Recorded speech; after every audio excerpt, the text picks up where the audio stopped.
All right, so the last story here, hawks want Mike Pompeo and Tom Cotton in the Trump administration.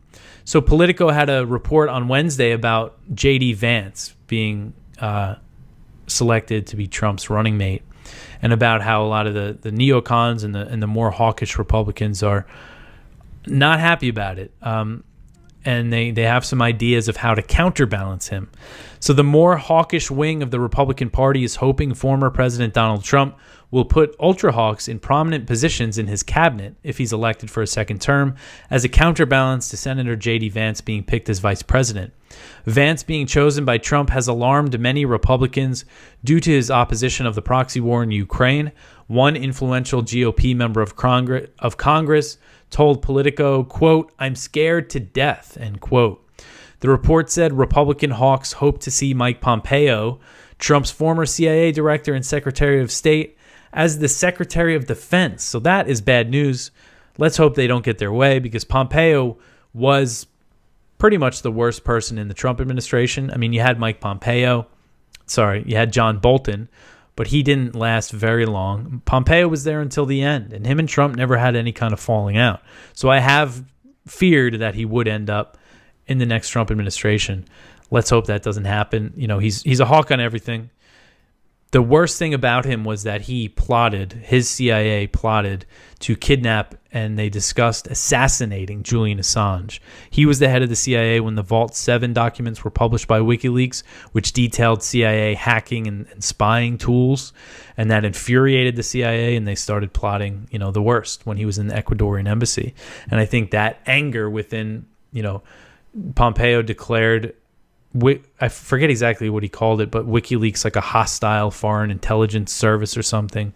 And I think that momentum led to the DOJ indicting Assange and going after him, even though it was for something completely unrelated. It was for the Iraq, Afghanistan war logs, for those releases, the State Department cables. But that certainly played a big part in it. So another person who was mentioned for a top role is Tom Cotton, senator from Arkansas. Again, hawkish on everything, up there with Lindsey Graham. And they're talking about him heading the CIA or having a position in the White House. And in the White House, that could mean being the national security advisor, the head of the National Security Council, which I don't even want to think about that. So again, hopefully these hawks don't get their way. And then I get into a little bit of the stuff about Vance here. So Vance became a leading critic of aid to Ukraine when he entered the Senate about a year and a half ago. In an interview with the New York Times, he outlined a potential way to end the war, although he left open the possibility of limited military assistance to Kiev. This was last month before he was picked. He said, quote, "What I would like to do and what I think fundamentally is achievable here with American leadership is you freeze the territorial lines somewhere close to where they are right now. That's number one. Number two, you guarantee both Kiev's independence, but also its neutrality.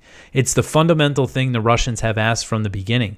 I'm not naive here. I think the Russians have asked for a lot of things dishonestly, but neutrality is clearly something that they see as an existential for them.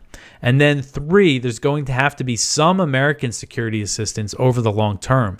I think those three things are certainly achievable. Yes," end quote.